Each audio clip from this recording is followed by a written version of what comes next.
one person who is talking about how the ban has affected the livelihood of the community. I apologize for it's not being in English and there is no subtitle, but it is a very short video and I will explain it after it's over.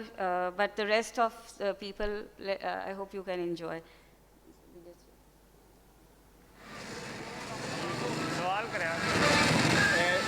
ਤੁਸੀਂ ਵੇਖੋ ਜਦੋਂ ਪਹਿਲੇ ਬਸੰਤ ਮਨਾਈ ਜਾਂਦੀ ਸੀ ਕੀ ਮਾਹੌਲ ਹੁੰਦਾ ਸੀ ਤੇ ਤੁਸੀਂ ਕੀ ਕਰਦੇ ਹੁੰਦੇ ਸਰ ਪਹਿਲੇ ਬਸੰਤ ਮਨਾਈ ਜਾਂਦੀ ਸੀ ਬਹੁਤ ਅੱਛੇ ਤਰੀਕੇ ਦੇ ਨਾਲ ਲੋਕ ਆਉਂਦੇ ਸੀ ਸੈਰ ਤਫਰੀਹ ਕਰਦੇ ਸੀ ਬਹੁਤ ਰੁਜ਼ਗਾਰ ਹੁੰਦਾ ਸੀ ਤੇ ਹਾਲਾਂਕਿ ਅਸੀਂ ਵੀ ਇਸ टाइम बिल्कुल बेरोजगार है गया पहले बहुत लोग आते थे यहाँ पे रश हुआ करता था बहुत इंजॉय करते थे छतों के ऊपर ये इतना रश होता था कि मैं आपको क्या बताऊं बहुत यानी कि खुशी की एक लहर होती थी अब वो नहीं रही है इतना वो कुछ नहीं रहा है अब बस लोग हैं अफरा तफरी में पड़े हुए हैं ना इतनी कोई मतलब इंजॉय का सिस्टम है ना कोई घूमने का ना कोई ऐसा त्यौहार है ना कोई चीज़ ना बसंत ना कोई चीज़ सब पता नहीं क्या हो गया है पाबंदियाँ लगा दी हैं ये कर दिया वो कर दिया है यकीन करेंगे इतना हद तक हम लोग अभी गाड़ियों मजदूर आदमी थे हम लोग फंक्शन करते होते थे बसंत के ऊपर गाड़ी में अभी हम लोग कपड़ा वगैरह मार के जो है ना अपना पेट पाल रहे हैं इतने यानी कि बुरे हालात हो गए हैं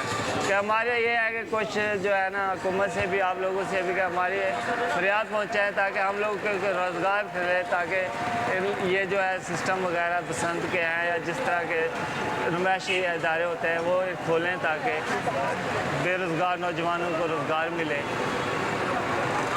बसंत पे जिस तरह आप काम करते थे बाकी लोग भी काम करते थे कोई रोटी बनाता था खाना बनाता था कोई टेंट लगाता था छतों पे सर्व करता था सबका रोजगार हाँ जी मतलब उसके बारे में क्या क्या है उसके सब वही तो मैं आपको बता रहा हूँ जो हम लोग काम करते So he's one of the resident at Exali, and he is talking by using this media support. He wants to convey to the government that please do something about the Basant, because before we used to be very active and we used to have lots of contribution in terms of there was orders, food orders, there were like roofs were booked for the festivals, and we all had lot of income generation. And now we are all forced to clean the cars and do little small stuff so that we can earn our living. So he's using this media to convey to the government.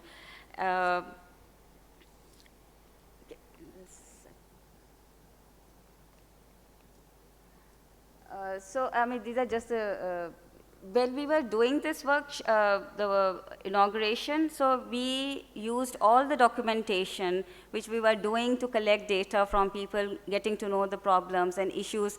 So everything was done, was formulated into a documentary film, which was displayed at different corners, areas of Taksali Gate, and people just saw themselves in that video talking about the issues. So it was like a way of giving voice to people, residents of the area, and because of the launch, there was a lot of media present at that time. And the community wanted to launch, to be a contributor in the launch by doing some kind of performances. So they organized this whole program of dances and music on the rooftop. So the whole idea the community wanted to celebrate was bringing back life to the roof, which used to be on Basant. So that was very much celebrated at the time and well recorded by the media, and media used that moment because our key statement was, if we can't have Basant, let us commemorate the memory of Basant. So we are just celebrating the memory. So that is how the government allowed us to do this project. If we were saying that we want to do a Basant, we were not allowed, because when we went to for local security to the local Thana, police officer told us that if ever you put a single Basant, a kite on any of the wall as a decorative motif, you will be charged.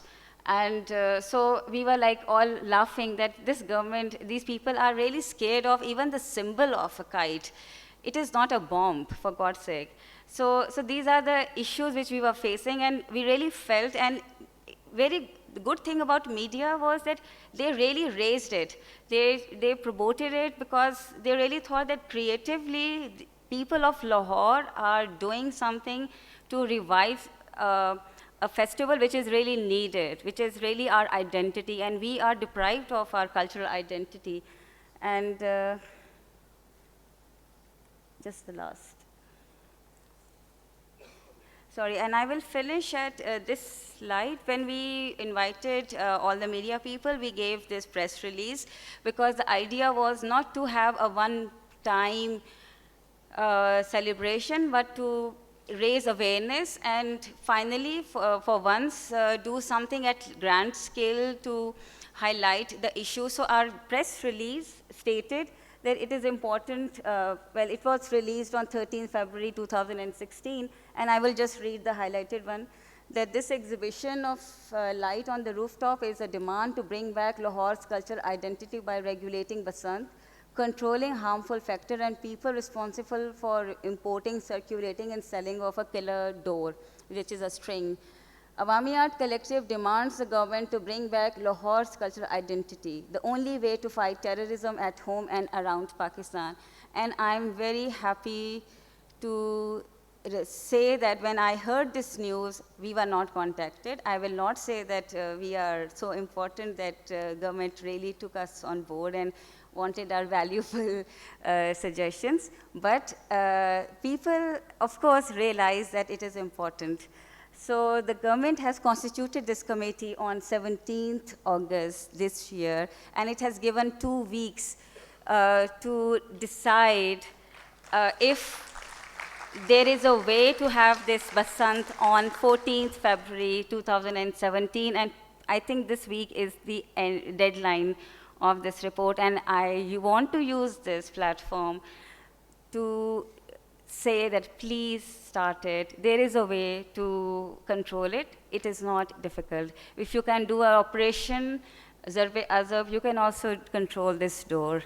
Thank you very much.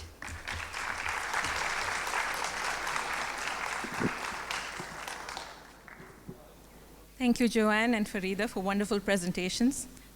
We have about 15 minutes because we have been asked to cut short our hour and 15 minutes to 1 hour. So I will try to compress the many questions that I had. So Joanne, I will start with you. The notion of ICH, or intangible cultural heritage, or for that matter, the difference between tangible and intangible heritage, I would imagine, be a relatively new concept for, not necessarily for museum professionals, but for the broader community of sort of heritage lovers.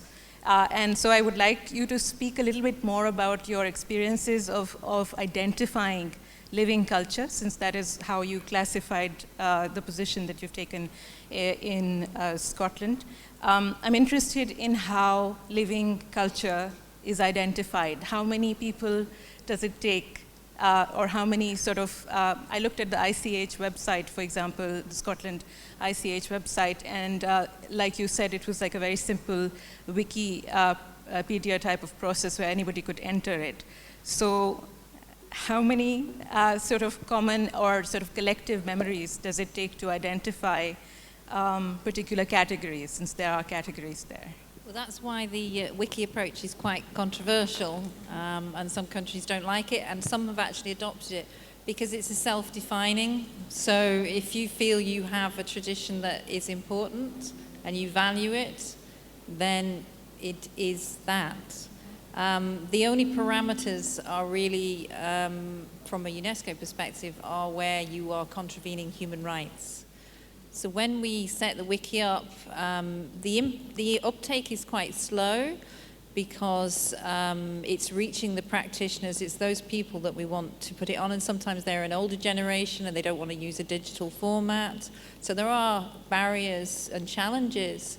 However, it is about people defining, and we were a bit concerned as to whether we would have material that contravened either human rights, So, for instance, we've got examples of football songs and things like that in Scotland that have racist content, and we were concerned that things like that might happen, but it hasn't at all. We've not had to moderate it in any way. We were concerned that also the other aspect we were concerned about was commodification, where people would take intellectual property and turn it into something to make money and try and put that material up. So in terms of that definition, it is people self-defining, and that is at the heart of the convention, that it's the community, it's the practitioners that say whether it's important. Now, if they stop practicing it, that's their choice. And sometimes museum practitioners, we then pick it up in terms of it becomes a curatorial object, it becomes a museum object in that sense. It's no longer a living culture, it's no longer practiced. But it's up to the community and the practitioners to decide. And in your case, and the festival, that decision has been taken away, and you're hoping to get that empowerment back in order to practice. So the convention is really about that safeguarding to create an environment where traditions and intangible cultural heritage can be practiced, but it doesn't stay still, it's ever evolving. So if the festival comes back, your light festival perhaps will become a part of that. You have done something that might influence and change and contribute to the future vision of the festival. And that is another way of looking at it. It's constantly changing. And traditions, they have at their core that traditional knowledge, but it's ever changing. History and heritage don't stop, ever.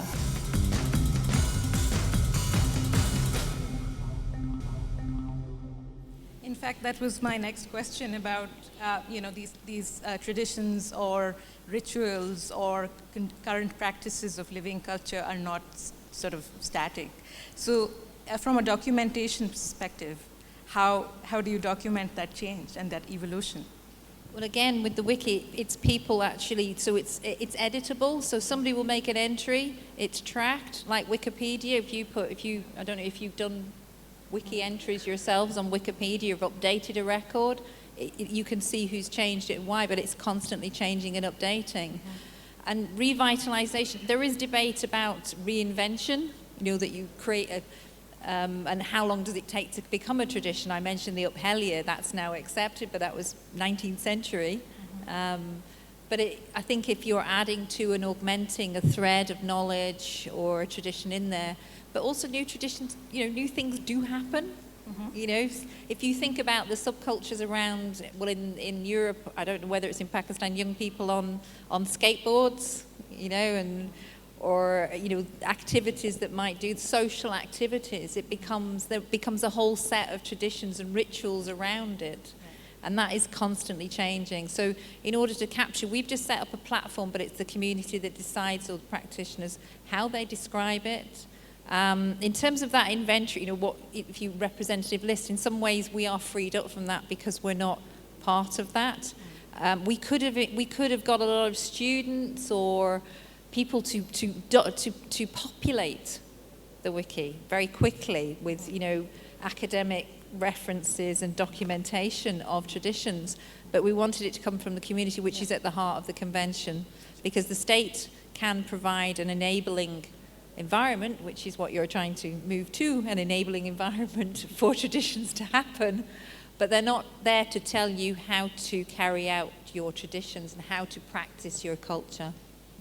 And I think 50 or 80, 100 years later, such a database of evolving practices would be, if it were like a public database which showed all the changes, it would be so valuable and telling of so many aspects of society. You're an expert in ICH in a place like Pakistan where it would be something new, and yet there's evidently clearly a need for something like that to be developed or further over here. What might you recommend as best practices in bridging the tangible and intangible? Now, I know that in the literature and in the practice, there are different paradigms. Some people consider tangible heritage as separate from intangible, and the more current debates are more towards thinking of integrating them. And we have seen an example in Farida's practice, which was Basant, which is an intangible heritage, has been occupied through her project in Taksali Gate, so it has become tangible in a sense. What are the best practices that you would recommend in a place like Pakistan? I think in terms of that distinction, tangible, intangible, I don't think you can distinguish, because it's people who bring value to heritage. It's people, it's their feelings about how they feel about it. It's the glue that holds society and culture together. So you can have, built heritage, portable heritage. You can have tangible things. And some people say, well, it's only people that say that exists. You can get all existential on this. And whoa, it's people who say that gives it meaning. They give it names. It's people who name mountains. They name rivers. They give places a name. That is intangible knowledge. So without that, the heritage itself doesn't have the meaning. I mean, it was interesting. The UK is not ratified, and Duncan's presentation yesterday, the videos, they were all about people's feelings about a place. You had pictures of, but the things why those videos are evocative, because it's people relating their feelings and their emotions around the culture, around the heritage. And that's what the intangible does. So intangible has a place in heritage, in all aspects of heritage. And in our next session, I'm not going to steal the thunder, you'll see some of the ways that is linked in active projects here in Pakistan. So yes, you might say I'm an expert and I can give you some ideas of things that we've done, but I'm learning a lot. You've actually got some fantastic practice happening here now, and people really valuing tradition. And I think what you're doing in terms of adding to that tradition and getting the revitalization of the festival, that is good practice. It's best practice. So yes, I'm here to bring some of our ideas, but I'm going to go away with lots more ideas and having learned from you here in Pakistan. Sure. There's just this information which I wanted to share in terms of tangible, intangible, and when you were talking about, the state or other people cannot dictate the community, it's them who decides.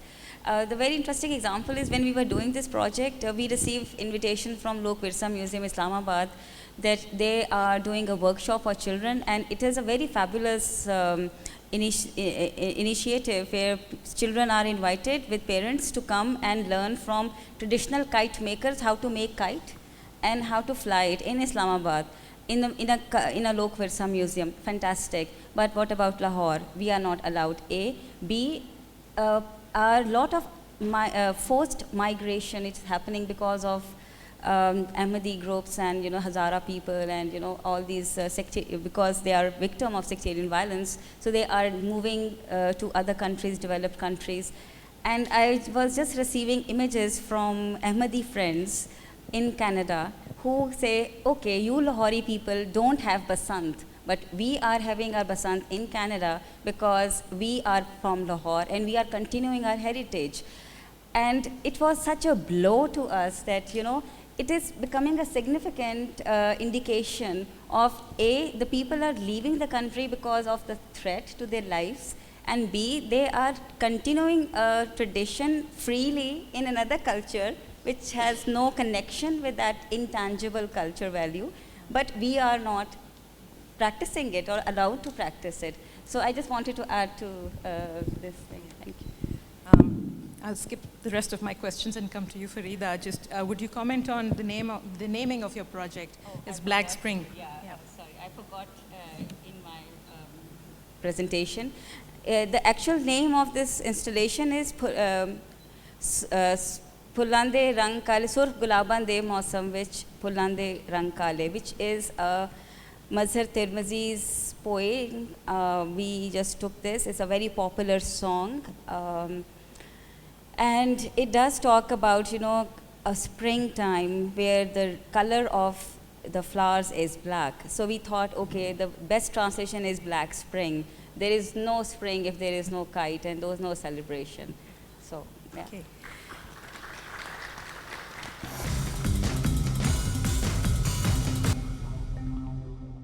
This session's going to be quite free-flowing. We're hoping for some discussion from the floor for part of it. I have three leading lights from Pakistan museums here, so it's a real privilege to be on the same stage. What we've decided to do is to play a couple of videos really to set the scene. We've been having discussions about State of Play, what next, about a shared vision for a future museums in Pakistan and the right kind of definition. The session before was talking about the role of museums and heritage in a broader definition of the living and intangible heritage. And some of the videos, I think, will shed some light on what I was saying earlier. So really, the introductions have been made to some extent. But as I say, I'm very privileged to be here with these, your top professionals in Pakistan. We've got Asma Ibrahim, who's going to be talking a little bit about the inclusive museum and the approach that she has been taking to involve communities who perhaps, and people who perhaps wouldn't be involved in the museum on a day-to-day, and some of the things that she's been doing and implementing in a variety of museums. And then we have Mian Atiq Ahmed, who is the director of the Museums Association here in Pakistan that has been revitalized, so a revitalization of a tradition, perhaps. And we're aspiring for this as a platform for both debate, but also development and bringing people together from museums in Pakistan to rethink, perhaps, but also to work together collaboratively. And then Abdul Samad, who is going to show us a video of some of the work he's been doing in terms of re-envisaging how heritage in its broader sense, museums, archaeology sites, and the broader heritage can be brought together to in a readaptation. So if I'm going to hand over first, we're going to start with Abdul's video. And if you want to say, do you want to say a few words or go straight into it? Well, basically, the concept was to have the adaptive reuse of archaeological site or museums or heritage places. I mean, we have wonderful museums, we have places. So we decided there is a place inside the walled city of Peshawar that is called Gorgatri, that is archaeological complex that has been restored a few years back with 53 cells belonging to the Mughal era. So we plan an idea that it should be reused for the same purposes, because we thought Peshawar is the main center of cultural activities even back in 2000 years back. So the idea was to revitalize this place by starting the concept of the art and craft, the endangered art and craft. We trained the master artisan there, and they were training further. So there is a video clip that. Pakhtunkhwa is a land of breathtaking beauty, diverse cultures, and rich history. The ruins of many ancient civilizations point out to a history that spans thousands of years. At the heart of the province is the bustling city of Peshawar, which is said to be amongst the oldest living cities in South Asia. Some accounts suggest that the present walled city of Peshawar was built atop the ruins of a 7,000-year-old civilization, traces of which have been unearthed at the site of Gorgatri.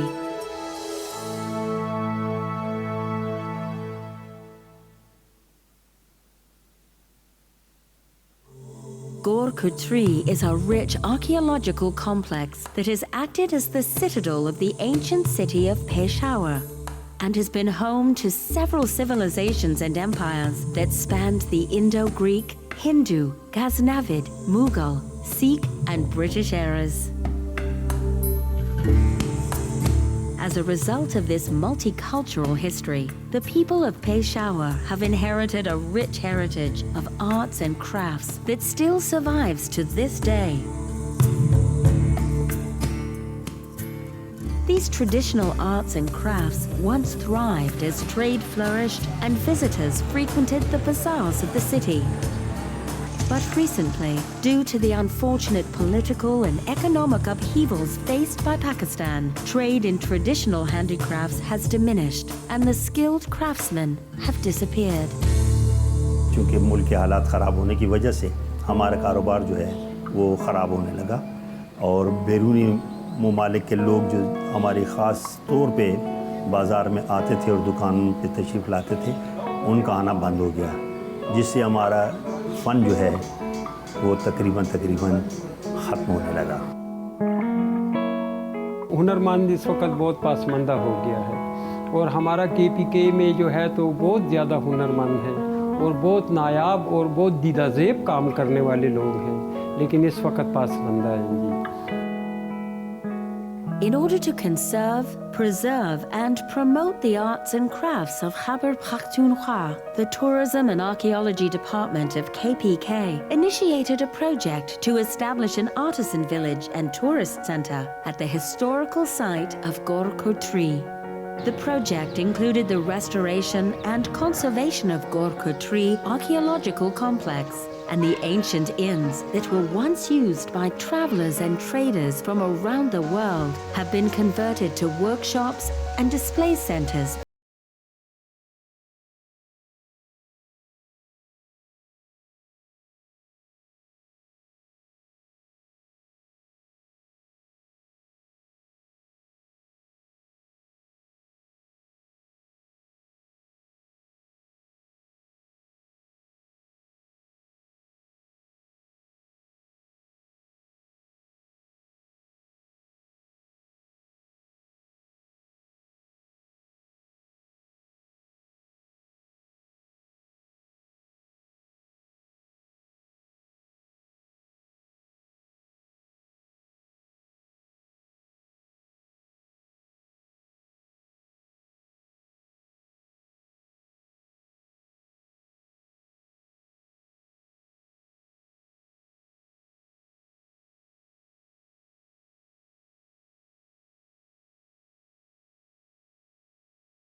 Of this space, the artisans proudly demonstrate their intricate skills and beautiful products.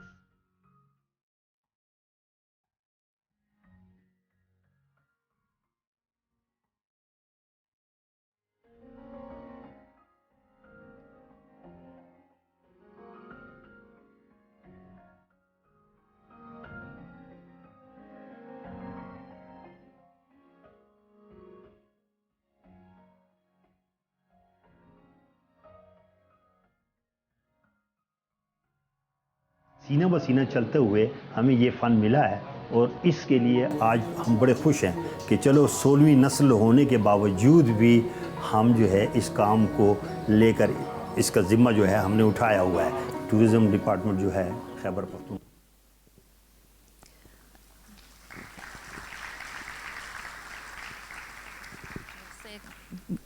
So that sets quite a broad spectrum of heritage, but you can see the importance of the sites, this place, but that linkage to the traditional knowledge, the traditional crafts. And Asma, you were telling me that your sites also are retailing the crafts and have brought them into the museums.